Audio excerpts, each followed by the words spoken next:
Elle était belle. D'une beauté telle que les femmes se détournaient dans la rue, et que les hommes perdaient the fil de leurs conversations. Aurora n'adorait pas seulement l'attention. Elle arrêtait le temps. Ses cheveux étaient inconnus.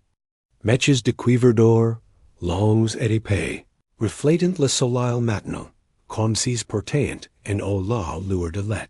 Ses yeux, d'une gris lavande, semblaient détenir des secrets que sous l'âme la plus attentive oserait déchiffrer. Et pourtant, ce but n'était pas celle des magazines. C'était la beauté calme et naturelle d'une personne qui s'épanouit de l'intérieur. Aurora vivait avec ses parents dans un village, caché dans les collines de la région de San Vicente. Un hameau où la poussière montait facilement, et les rumeurs encore plus. La maison était simple, faite de vieux bois et de fenêtres, bleus écaillées par le temps, entourée de tournesols et de potagers soins. Esmir maristella, aux mains douces et au regard vigilant, et son père Januario, un homme ailé, voix douce et audace large, endurci par le travail de la terre, vivant également là. La famille était humble mais respectée. Ils vendaient des légumes et des fleurs aux marches de la ville voisine et, occasionnellement, cuisinaient du pain pour les événements locaux. Ils manquaient de luxe, mais la dignité était omniprésente. Une qualité qu'Aurora apprit. Cultiver comme une simple plante dans son jardin. Malgré ses veilles tranquilles, Aurora était recherchée. Les enfants d'éleveurs de bétail, les commerçants locaux, les politiciens de quartier. Tous la regardaient comme s'ils reparaient une récompense. Mais elle n'y semblait touchée par aucun d'entre eux. Elles étaient de toutes sortes. Certains cherchant à impressionner avec de nouveaux vêtements, d'autres exhibitant leurs cheveux bien pinces, ou se vantant de leurs terres héritiers. Aurora, tu mérites mieux que cette vie de petite ville, disait l'un d'eux en engageant la conversation sur la place. Si tu dis oui, je t'aime vivre dans la capitale. Promet un autre, en bombant le torse, mais tous échouant. Car Aurora voyait si que personne d'autre n'y voyait. Les regards sans tendresse, les gestes forces, les sourires crus. Elle sentait le poids de l'intérêt déguisé en affection. Et, plus que tout, elle sentait la déception dans le regard. De ses parents, chaque fois qu'elle refusait une énième demande en mariage reasonable, elles voulaient la sécurité pour leur fille. Un avenir moins incertain que le leur. Maristella disait chaque matin, en tressant les cheveux de ses filles, il faut penser avec ses têtes, pas avec son cœur. L'amour n'y remplit pas les pots. Januario, de sa voix ferme et de ses mots concis, ajoutait, la vie est dure. Choisis quelqu'un qui sache le dur. Mais Aurora avait déjà choisi. Elle avait choisi en silence. Et l'insu dit us dat son cœur appartenait déjà. Et un homme que tout le monde me prisait, dat il s'appelait Elias, dat il était tout le contraire dit. Si qu'on attendait d'une jeune femme comme elle, il portait des vêtements maitots et simples, vivait dans une petite maison presque abandonnée de l'autre quai du Rousseau, et montait un cheval, maigre et la crinière ébouriffée ressemblait. Plus à une bête de somme qu'à une monture, les habitants le surnommaient l'Obli. Ils riaient à son passage, et les jeunes hommes l'imitaient dans la conversation, exagérant ses lenteurs et se moquant de son apparence. Les jeunes femmes plus vaniteuses disaient, entre deux rires étoffes, qu'il semblait tout droit sorti. D'un livre de malheurs, tu imagines poser quoi? Même pas avec un bandeau, mais Aurora? Aurora voyait plus loin. Elle voyait comment Elias s'interrompait or aider quoque ne traverser la route, avec le Lord Sax. Elle voyait comment. Il respectate meme les silences. Comment, il remisat les fruits tombs du verger, et les dépassait discrètement sur la pas de les portes des voisins plus ages. Comment, lorsqu'il la rencontrait sur le chemin du marche, il retirait simplement son chapeau d'un geste délicat, sans dire un mot, mais en disant tout. En après midi, il apprit avec une poignée de jasmine blanc, qu'Ouilion ni sait d'eau. Il la lui tendit d'une main tremblante et d'un sourire à peine perceptible. Qui t'ai vu et qui me suis souvenu de toi, dit-il doucement. C'est alors qu'Aurora sut avec certitude. Il était le seul à n'y pas avoir, comme un trophée, une vitrine ou une monnaie de change date, il la voyait.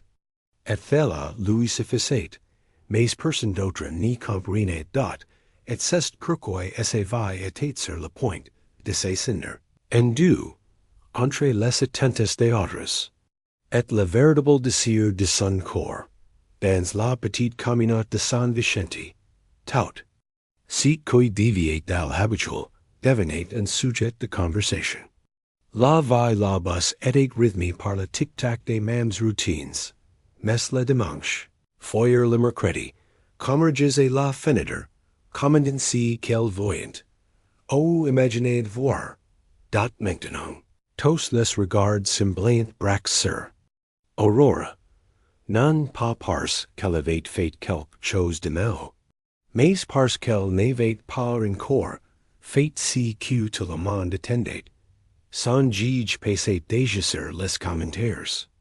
À 22 ans, toujours célibataire, elle était déjà pour comme trop têtue pour se marier.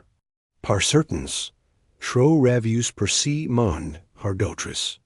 Pour Maristella, chaque visite d'un voisin était un rappel silencieux que ses filles continuait de rejeter les bonnes parties. Maria Clara vit déjà poser le fils du docteur. Ner à déménage à la capitale, avec elle Aurora, toujours à la foire, vendant des carottes. Aurora écoutait in silence, ravalant des mots qu'elle n'y pouvait prononcer. L'amour qu'elle ressentait pour Elias n'était en compris en accept. Ses parents l'ignoraient. Personne n'y le savait. Et elle le portait comme un secret précieux, de ce qui, de des voixotes, risquant d'être brises. Maristella, cependant, communiquait à ses doubters. Esimir le sentait. Tu es distante, ma fille. Tu n'y nous regardes plus dans les yeux. De quoi rêves-tu, hein? Mais Aurora s'arrête simplement et dit que c'était la fatigue. Oh, la chaleur estivale. Elle n'aurait jamais dit qu'elle rêvait de quelqu'un que Esimir considérait comme un rate social. Pendant ce temps, Elias continuait à se tenir à l'écart. Il travaillait seul, récoltant ses rares fruits et légumes, reprenant le toit de ses maisons avec. Des planches récupérées et gagnant un peu d'argent, et nettoyant les enclos de la ferme d'un vieux voisin. Il n'y se plaignait jamais. Il semblait vivre en paix avec la solitude. Au du moins, il faisait semblant. Mais la vérité était qu'il la aimait aussi. De cet amour qu'on n'y crie pas, mais qu'on signe, et qu'on signe profond ment, dont elle savait qu'il n'y serait jamais approuvé par ses gens. Il savait qu'il n'aurait jamais l'approbation de Esimir, et encore moins de son père, mais quelque chose en lui le poussait à persévérer. Peut-être était-ce la foi, peut-être était-ce l'espoir, peut-être était-ce simplement l'amour, le plus parfait, pour cette raison même, le plus condamné et acute date la dernière jeudi de septembre. Tout changea. Aurora arriva de la foire, les mains calleuses et le visage rougi par le soleil, et Maristella l'attendait. Sur le porche, le regard dur et la voix amère. Nous avons eu de la visite aujourd'hui. Dona Olympia est venue avec son fils. Ils t'ont apporté un cadeau. Aurora sentit le sol se dérober sous ses pieds. Claudio? Oui, c'est vrai. Il vit obtenir son diplôme d'ingénieur. Et il est demandé mieux te connaître tradat si l'audio était exactement le genre de homme qui plaisait à la société. De San Vicente, élégant, perfume, avec un sourire entendu et un mot discours plein d'avenir. Mais au lieu d'Aurora, il était vide. Elle essayait de cacher son angoisse. Et cause de détenir? Que tu accepterais de dîner avec lui samedi. Mais, je n'ai pas accepté. Pas besoin. J'ai déjà accepté pour toi. Un jour, tu me remercieras. Aurora déglutit difficilement. Elle avait envie de crier, de courir, de pleurer. Mais elle hocha simplement la tête, tandis que l'intérieur, tout est single quotes, acute CROULAIT.CETE, oui là, elle se faufila par la porte. De derrière elle, traversa le ruisseau.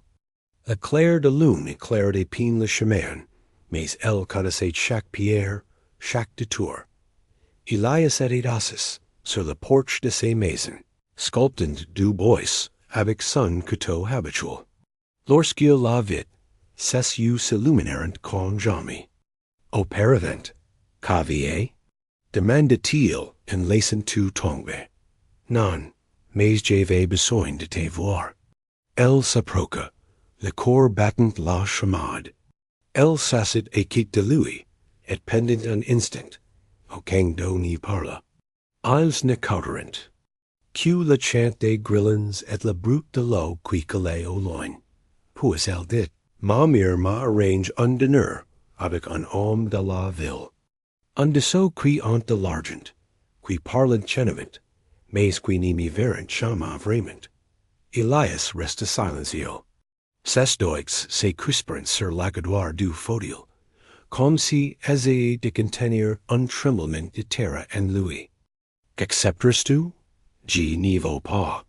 Mais, je n'y sais pas combien de temps je pourrai dire non. Il la regarda avec douleur dans les yeux. Douleur et amour réunis. Si j'avais quelque chose à offrir, je te ferais sauter d'ici tout de suite. Mais tu sais que j'ai, c'est que. Il désigna la maison en bois tordu, le cheval maigre et ses mains callousées. Elle sourit tendrement et répondit, et c'est exactement si que je veux. Si soyez là, elle se traînera comme si savait déjà que le monde allait tenter de les séparer. Car samedi, le dîner viendrait, et après, la confrontation.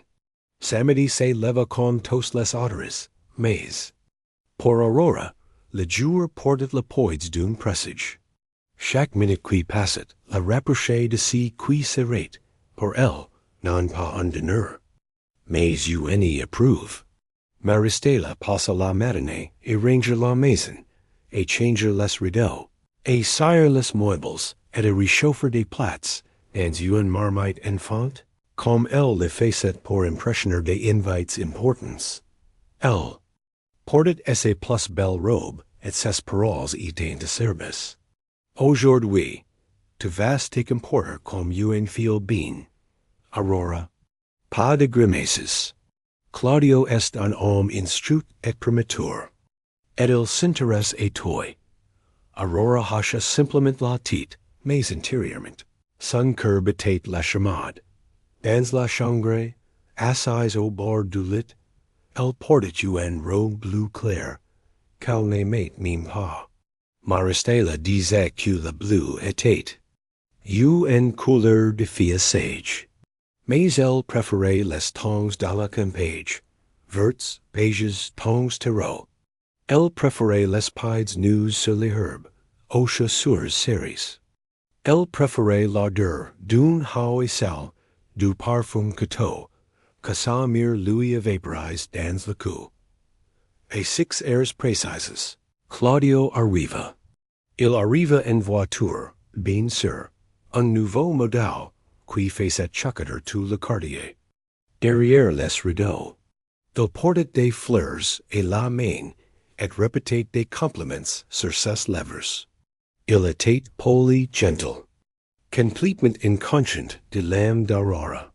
Pendant le dîner, il parla de ses voyages d'audace, des opportunités offertes par Portugalio, de la faculté l'obus dans ce village. Les temps semblaient s'éterniser. Aurora saurait parlement. Mais son esprit était ailleurs, loin, attaché un autre nom. Elias, pendant que Claudio parlait d'investiments et de projets. Elle n'y pouvait qu'imaginer les mains d'Elias s'élevant le visage avec l'eau du putes. Oh, ces paroles simples mais vraies, prononcées avec la poise de quelqu'un qui a beaucoup souffert pour peu. À la fin du dîner, Claudio l'appela pour qu'elle se dirige vers la portail. Tu es belle, Aurora, et intelligente. Je voulais t'amener voir un monde plus grand que celui-ci, un monde que tu mérites. Elle n'y répondit pas tout de suite. Elle se contenta de contempler le ciel étoile. Sentant que le monde auquel il faisait référence n'y serait jamais le sien, je te remercie. Vraiment, mais je pense que ma place est toujours ici. Claudio essaya de dissimuler sa surprise. Il forqua un sourire. Toujours? Oui, toujours. Si soir-là, Elias se tenait de l'autre quai de la colline, observant les lumières. Dans la maison amoureuse, il savait que le dîner était prévu. Il savait que c'était maintenant. Et il savait que chaque seconde qui passait, ses chances diminuaient. Mais il y avait quelque chose en Elias qui, n'y l'appauvrit. Et n'y les regards mépressants ne vaillant pour effacer. Le courage. Dès que la lumière du porche s'éteignit, il descendit. La colline. Le vent balançait les arbres, comme si la nature savait que quelque chose d'important allait se produire. Il traversa le ruisseau, passa la vieille porte et frappa doucement à la fenêtre de la chambre d'Aurora. Elle était assise. Toujours dans sa robe bleue, les cheveux détachés. Lorsqu'elle le vit, son cœur s'emballa. Elias? Pardonne-moi d'arriver ainsi. Mais je n'y supporte plus d'être en marge de travail. J'ai besoin de savoir si tu veux toujours de nous deux. Même si le monde dit que tu n'en pas. Envie. Aurora le regarda longuement et profondément. Et elle répondit, oui, je le veux. Mais je n'y sais pas comment. Elias prit you en profonde inspiration. Il lui prit fermement les mains. Alors écoute-moi. Demain matin, je pars pour la ville voisine. Je trouve un travail dans une Syrie. Ce n'est pas grand chose, mais c'est un début. Si tu me donnes un an, je reviendrai. Je reviendrai avec quelque chose. Et je te demanderai en mariage et ma facon. Elle voulait lui dire qu'elle n'avait besoin de rien, qu'elle la voulait maintenant. Mais elle savait que le monde dans lequel ils vivaient exigeait plus que de l'amour. Il exigeait des preuves. Il exigeait des combats. Un an, ma tendre. Elle hocha la tête, les larmes aux yeux, et avant de partir, il l'embrassa. Pas un baiser urgent, au désespoir, mais un baiser plein de promesses silencieuses. Un baiser qui s'allait en patte dat le lendemain matin. Elias partit, le corps lourd à la sac audacieuse. Aurora l'observa par la fente de la fenêtre. Tandis que le cheval disparaissait dans l'horizon poussière, EUX. Et si, fut le début de la plus longue année de sa vie. Maristyle remarqua le changement. Aurora n'y souriait plus autant, mais elle n'y se laissait pas décourager. Elle passet plus de temps, dans les champs, moins avec ses amis. Elle evitate les invitations de Claudio, et se réfugiate dans les lettres quilies. Lui envoyait chaque mois des lettres simples, courtes, écrites d'une écriture de travers, mais pleines d'amour et chaque ligne. J'y plante du bois et de l'espoir, Aurora. Un jour, j'y t'offrirai you en maison, avec une veranda et un hammock, avec l'odeur du café sur le feu. Attends-moi, mon amour. Il y estat et elle attendit. Elle compta les jours. Elle conserva chaque lettre comme de l'or. Mais le temps et ses propres rituels isdat et la vie. Parfois, met et l'éprouve les cœurs. Les plus forts avec des tempêtes que même l'amour n'y peut prévoir. Dans les jours qui suivirent la fête communautaire, l'atmosphère du village de Santa Rita semblait pesante, presque palpable. Les rues, autrefois ennemies, étaient désormais remplies de murmures et de regards furtifs, qui passaient sur Isidora comme des pierres invisibles. La jeune fille aux cheveux d'or et au doux sourire devint le centre d'une tempête silencieuse. La cible de jugements et de ragots, qui résonnaient de maison en maison. Les garçons arrogants du village continuèrent leurs provocations. Mais si, qui blessa vraiment Isidora, c'était le silence ou la déception inscrite sur le visage de ses propres parents. Donna Clara, essa mère, n'y cachait pas la tristesse qu'elle ressentait en voyant essa fille suivre un chemin qu'elle jugeait erroné. Tu mérites quelqu'un qui puisse te garantir un avenir digne, ma fille. Disait-elle d'une voix étranglée, et en laquant les chevaux d'Isidora pour trouver du réconfort. Son père, Monsieur Joachim, était plus réserve, mais son regard exprimait une inquiétude silencieuse, une angoisse qu'elle n'y savait comment exprimer. Isidora tentait d'expliquer qu'elle n'y recherchait en le luxe, en les promesses cruces. C.E. Qui comptait, c'était le respect, l'affection sincère, qu'elle ressentait dans chaque geste du jeune Marcellus, l'homme que le village méprisait. Marcellus, quant à lui, offrait un contraste saisissant avec les garçons bruyants et impatients de la ville. Son calme, son attitude humble, et son regard constant sur la nature qui l'entourait attirait l'attention, non par ostentation, mais par honnêteté. Un matin, alors qu'elle aidait son père préparer les bottes de maïs pour la foire, Isidora vit Marcellus s'approcher lentement avec son cheval maigre.o, qui pouvait peine supporter son propre poids. Il portait un petit bouquet de fleurs sauvages, un geste simple, mais chargé de sens pour elle. Lorsqu'il le lui tendait avec un sourire timide, son cœur se serra d'émotion. Et cet instant, Isidora sentit que quelqu'un la voyait infantile qu'elle était, non seulement une beauté admirable, mais une personne pleine de rêves et de dignité. Cependant, à la maison, les paroles dures de Donna Clara résonnèrent comme une sentence.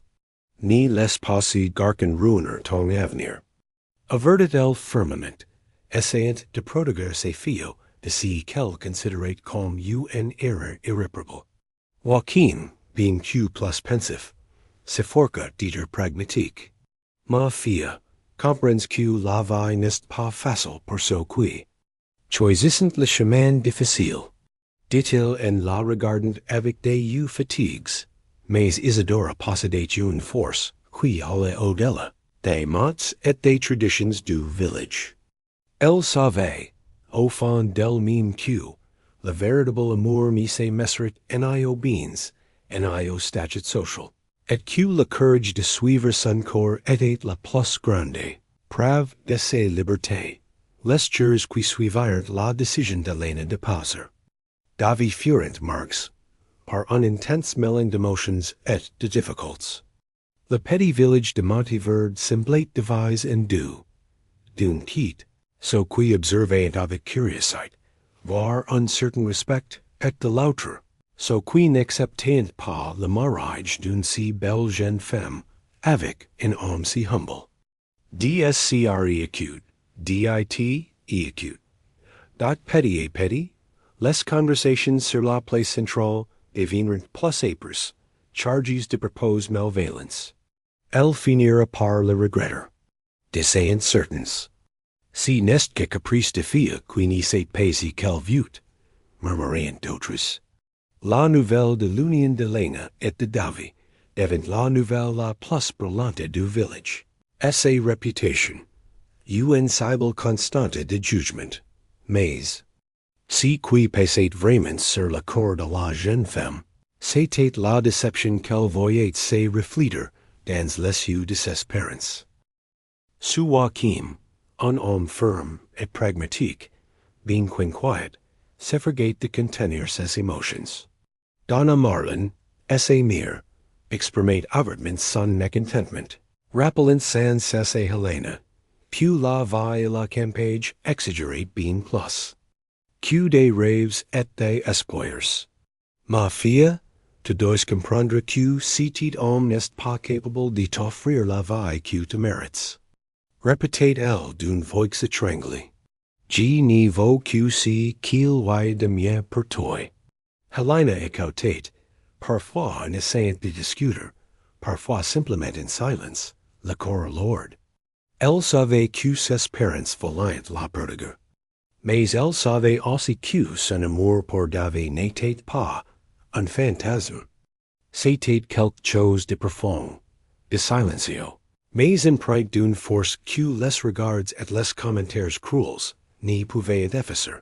Pendant ce temps, Davy poursuivait ses travaux agricoles avec le même calme et le même dévouement que, d'habitude, par les matins froids, il était déjà debout pour nourrir les animaux, repérer les clôtures et s'occuper de la petite plantation qui soutenait la modeste maison où les viviens désormais.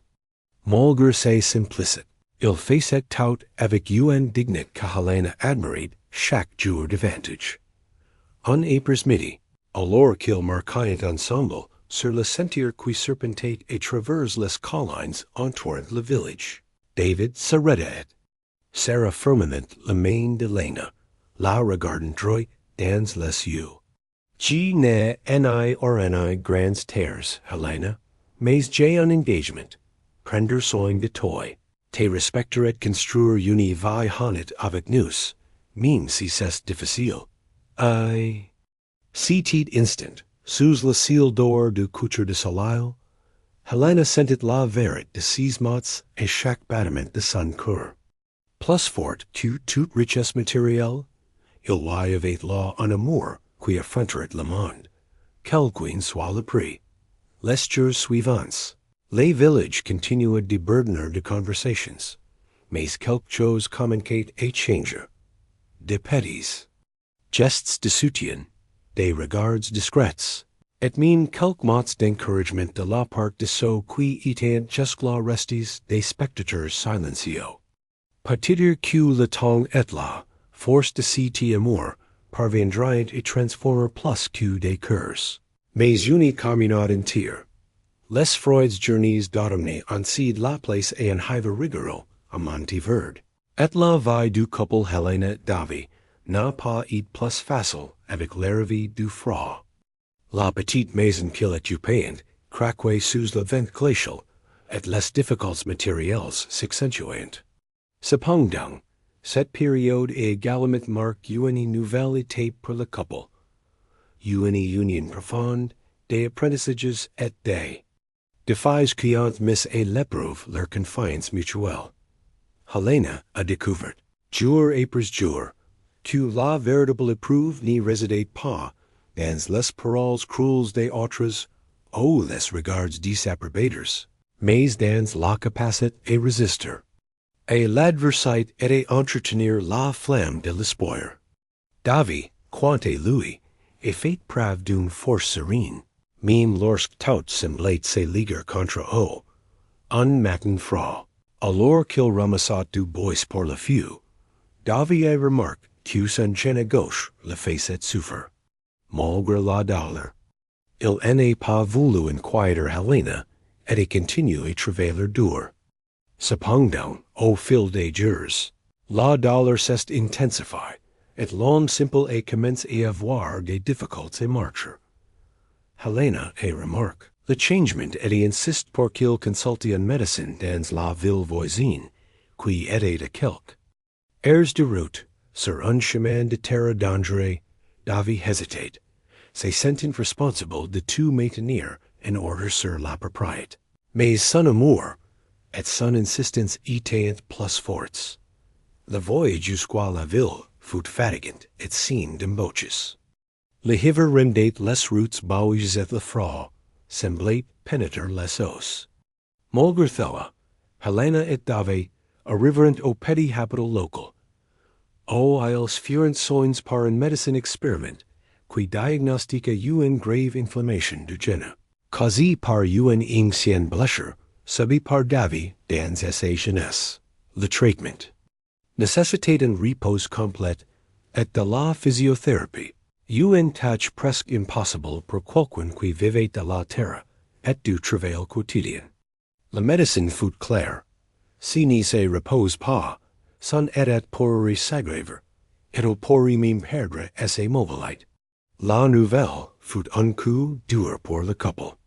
Helena vit le visage inquiet de Davie, qui ressentit pour la première fois la peur de ne plus pouvoir subvenir aux besoins de sa famille, comme il l'avait toujours voulu. Mais dans le silence de cette chambre hôpital improvisée, il assez prominent tous deux de l'autre, non seulement contre la maladie, mais aussi contre le destin, qui semblait leur tracer une route difficile de retour à Montiverde avec l'aide de voisins de plus en plus solidaires. Helena organisa une routine pour prendre soin de Davie.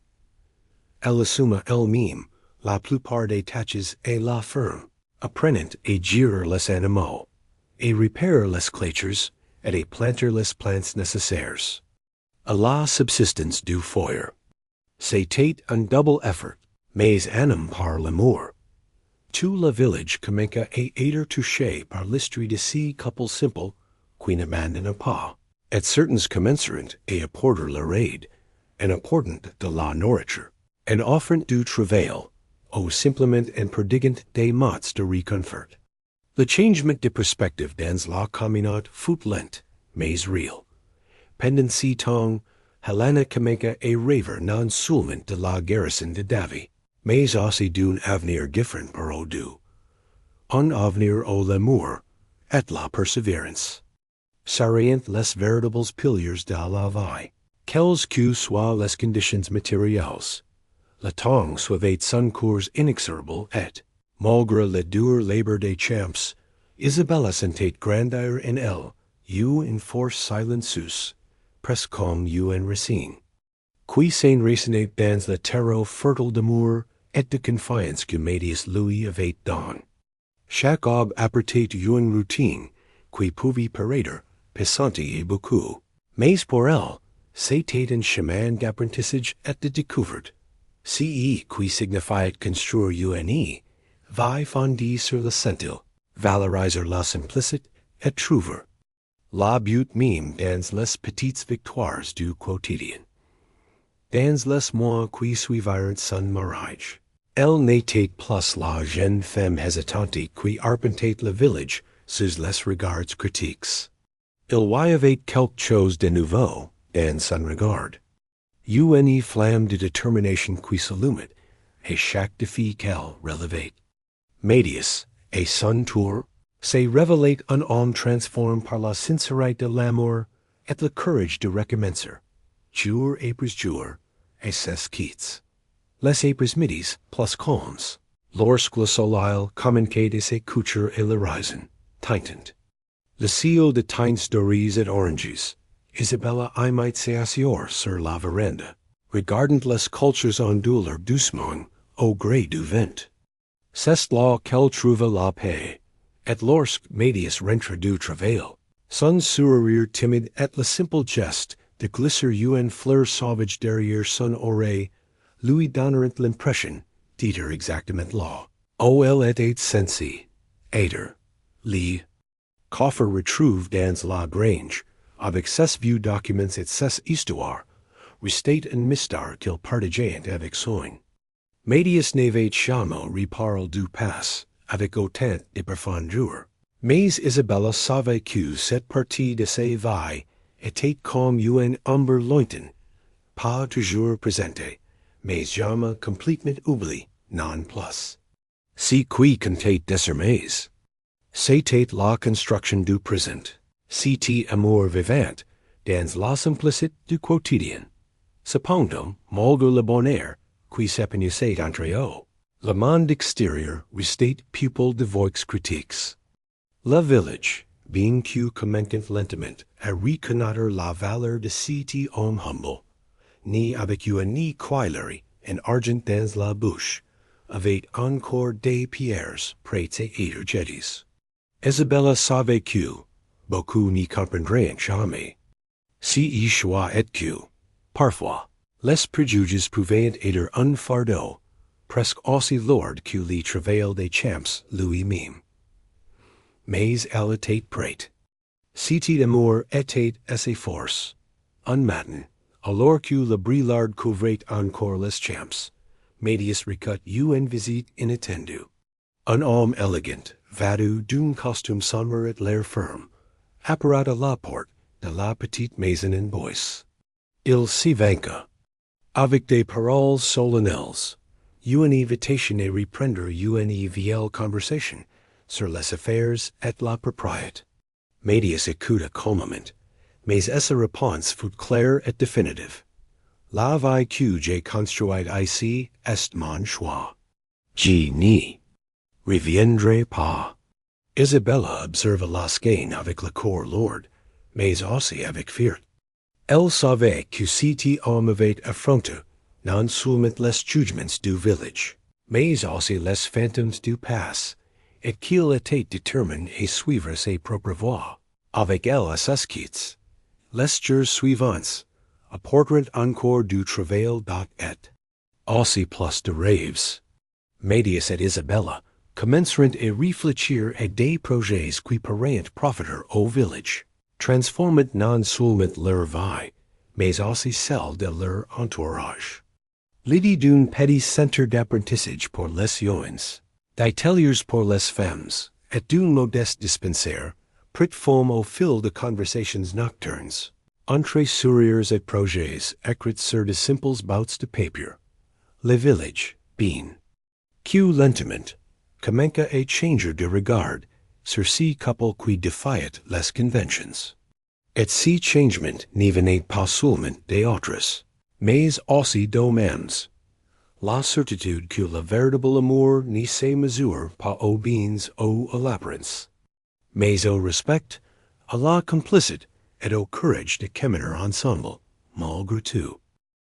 Les jours qui suivirent la révélation de la véritable identité de Médias marqueront une nouvelle étape pour le couple. Les villages, jusque-là partagés entre mépris et curiosité, commença à ressentir l'impact de la transformation silencieuse provoquée par leur amour. Mais pour Isabella et Médias, ce qui comptait vraiment, c'était la construction quotidienne de ces liens, l'intimité qui se développait entre eux, loin des regards critiques. Cet automne-là, les matins arrivaient, un léger brume se levant. Des plantations, enveloppant la maison simple d'un voile de mystère et de sérénité. Isabella n'était plus la jeune femme timide et pâle sourde d'elle. Son regard portait la flamme d'une femme qui avait découvert ses valeurs.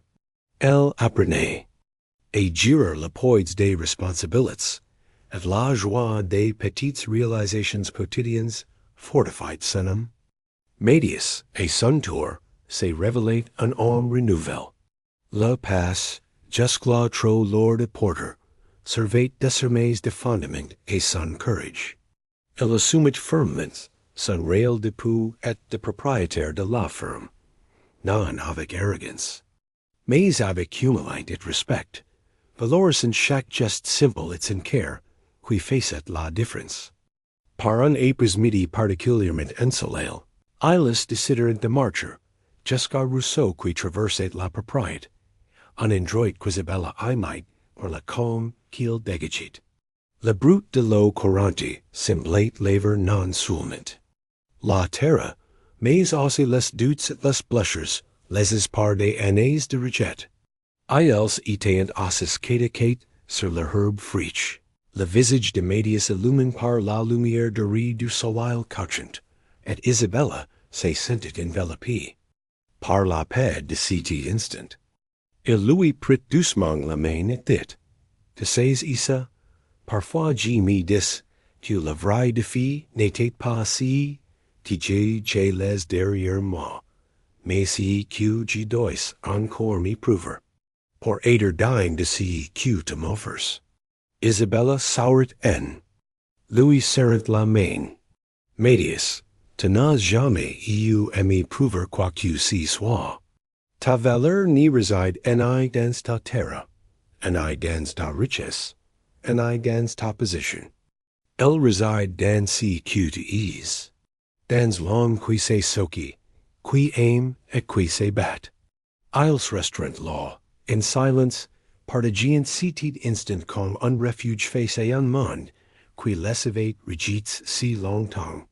L'amour qui les unissait était un fil invisible, fort et résistant, capable de résister à toutes les tempêtes. Mais la paix n'était pas totale. Des voix murmuraient encore des critiques aux quatre coins du village, souvenirs d'un préjuge qui persistait. Isabella entendait parfois des commentaires qui tentaient de la déstabiliser. Mais aujourd'hui, contrairement à ce qui s'est passé auparavant, elle répondait avec fermeté et sérénité. Je n'ai pas choisi un homme pour ce qu'il est, mais pour ce qu'il est, dit-elle avec conviction. Et personne n'est pas définir la valeur de l'amour que nous ressentons. Médias affrontait aussi ses propres fantômes. Certaines nuits, lorsque la maison était silencieuse et que les étoiles brillantes, il se perdait dans ses pensées sur ses vies passées, sur les trahisons qui l'avaient profondément blessé. C'est dans ces moments-là qu'Isabella, par son étreinte chaleureuse et ses mots doux, lui rappelait que le passé ne définirait pas l'avenir. Un de ces soirs, assis près du pôle, Médias dit, quand je te regarde, Isabella, je vois tout ce que j'ai perdu et tout ce que je peux encore accomplir. Tu m'as donné de l'espoir, alors que je pensais qu'il en restait plus. Elle posa la tête sur son épaule, sentant son corps battre fort. Et je te donnerai toute ma force pour que nous puissions continuer ensemble, quoi qu'on en dise.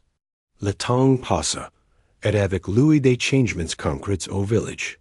La ferme Santa Helena, autrefois source de moqueries, devint désormais un symbole de transformation. Médias s'investit dans des projets communautaires, encouragea l'éducation, le travail des femmes et surtout, le respect entre les personnes. Et c'est Keats, Isabella devint un leader naturel, non par soif de pouvoir, mais par son courage et son authenticité. Elle se consacra à l'enseignement, à l'écoute et au soutien, démontrant que l'amour et la collaboration pouvaient transformer les réalités état et puis, par un matin de printemps, alors que les fleurs coloraient les champs et que le ciel semblait sourire. Médias se prit Isabella en l'invitant à un nouveau départ, une promesse renouvelée. Issa, je veux que tu saches que chaque jour passé tes quittes est une bénédiction. Que cet amour est le plus grand trésor que je puis avoir. Nous sommes ensemble. Je veux continuer à écrire notre histoire, main dans la main, sans peur, avec la certitude qu'ensemble nous sommes plus forts. Isabelle. Les larmes aux yeux, répondit Médias, Gen suis convaincu aussi. Nous ferons face tout, car notre amour vaut tous les efforts. C'est ainsi que, dans si simple instant, entours de nature et d'espoir, Isabella et Médias, on scelle un nouveau chapitre d'une histoire plus grande que une histoire. De courage, de dépassement de soi, de merveille table au fil des semaines. La transformation de la vie d'Isabella et de Médias est devenue visible non seulement pour eux, mais aussi pour tout le village. La ferme Santa Helena, autrefois oubliée et discréditée, est devenue un exemple de renouveau. Médias consacrate des airs et s'occupe des cultures. Mais il se consacrate aussi à écouter les habitants, et comprendre leurs besoins, et à chercher des solutions. Isabelle, à son tour, a découvert une force intérieure qu'elle n'aurait jamais imaginé posséder. Elle participe à des réunions communautaires, aide les femmes à s'organiser, et encourage les jeunes à rêver d'un avenir meilleur. Son regard, autrefois empli doutes et de craintes, brille désormais de détermination et d'espoir. Un après-midi, alors qu'il traversait le verger fraîchement plant, Médias s'arrêta et regarda Isabella avec une expression mêlée d'affection et d'inquiétude. Isa, j'ai parfois peur que nous ne soyons pas encore prêts à affronter l'avenir. Les gens n'acceptent pas toujours le changement, et je sais que notre passe pèse encore sur nous. Elle sourit avec assurance. Médias, si que nous avons déjà affronté, nous et préparés à faire. Nous ne pouvons pas contrôler ce que les gens pensent, mais nous pouvons contrôler nos réactions. Notre amour est plus fort que tous les préjugés. Ils continuent leur promenade parmi les arbres, sentent le doux parfum des fruits, et la douce chaleur du soleil sur leur peau. Ce moment fut un réconfort, un rappel que, malgré les difficultés, la vie continuait et offrait de nouvelles opportunités. Cependant, tout n'était pas aussi paisible qu'il y paraissait. Certains regardaient encore le couple avec suspicion, murmurant des rumeurs malveillantes et alimentant la méfiance. L'un des plus grands défis fut de gagner le respect du conseil du village, composé d'hommes qui avaient les Médias avec réticence dès le début. Un soir, Médias fut convoqué à une union décisive, où il devait défendre ses projets et prouver son engagement envers la communauté. Isabella, inquiète, se prépara à le soutenir, sachant que ce moment pourrait être décisif. Le lendemain, les salles de réunion étaient pleines.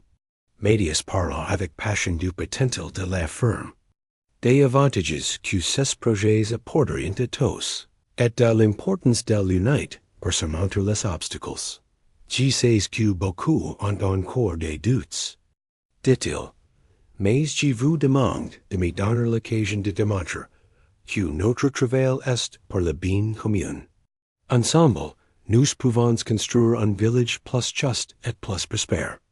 Après la présentation, un silence tendu régna, jusqu'à ce que des membres du conseil élèvent la voix. Remettant en question les capacités de Médias, vous avez de bonnes intentions, mais votre passe est une ombre que nous ne pouvons ignorer. Comment pouvons-nous aider ceux que vous agirez pour la collectivité et non pour des intérêts personnels? Médias prit une grande inspiration, regardant Isabella dans le public, qui lui adressa un sourire encourageant. Nous avons tous un passe, répondit-il fermement, mais il ne nous définit pas. Ce qui compte, c'est ce que nous faisons aujourd'hui, et ce que nous allons construire ensemble. Mon seul objectif est de voir notre village grandir et prospérer. Les débats durent des heures, et même si tout le monde n'était pas convaincu, quelque chose changeait ce jour-là. La position ferme et honnête de Médias ouvrit des perspectives de dialogue, et peu à peu, Certains membres commenceront à sentir et ses projets. Isabella sentit une fierte sword grandir en elle. Si combat, qui semblait impossible au début, devenait peu et peu réalite.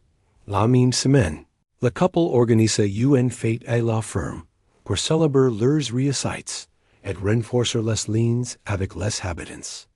Au programme, nourriture, musique et rires, un rare moment de joie et d'unite.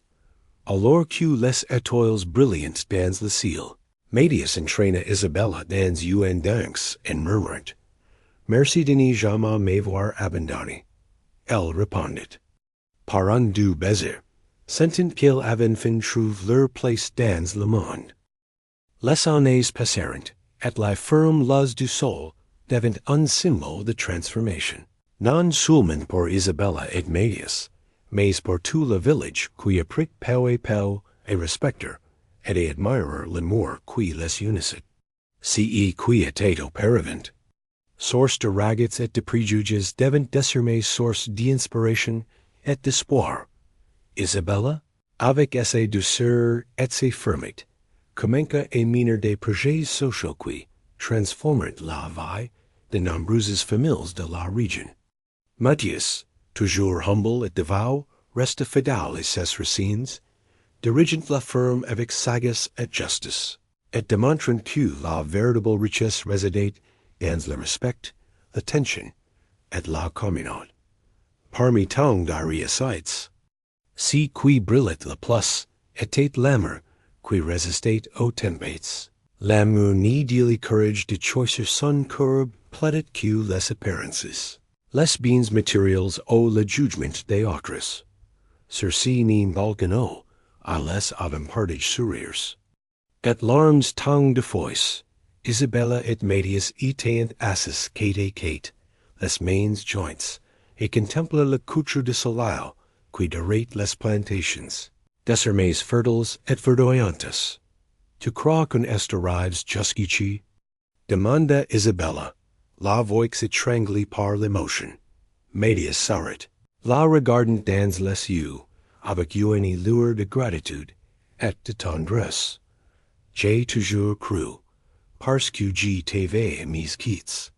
Notre amour a été la graine qui a fleuri au pays de l'impossible.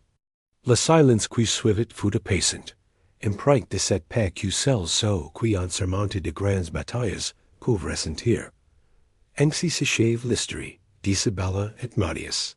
Une histoire sans fin, mais aux racines profondes, aux fleurs d'espoir, et aux fruits d'un amour véritable qui, contre toute attente, prouve que lorsque le corps choisit avec courage, l'impossible devient possible date. Si cette histoire de courage et d'amour véritable vous est touchée, n'oubliez pas d'aimer, de partager avec un proche, et de vous abonner pour suivre les prochains chapitres de cette incroyable aventure. L'amour triomphe. Toujours, et ICI, vous suivre chaque étape de cette victoire.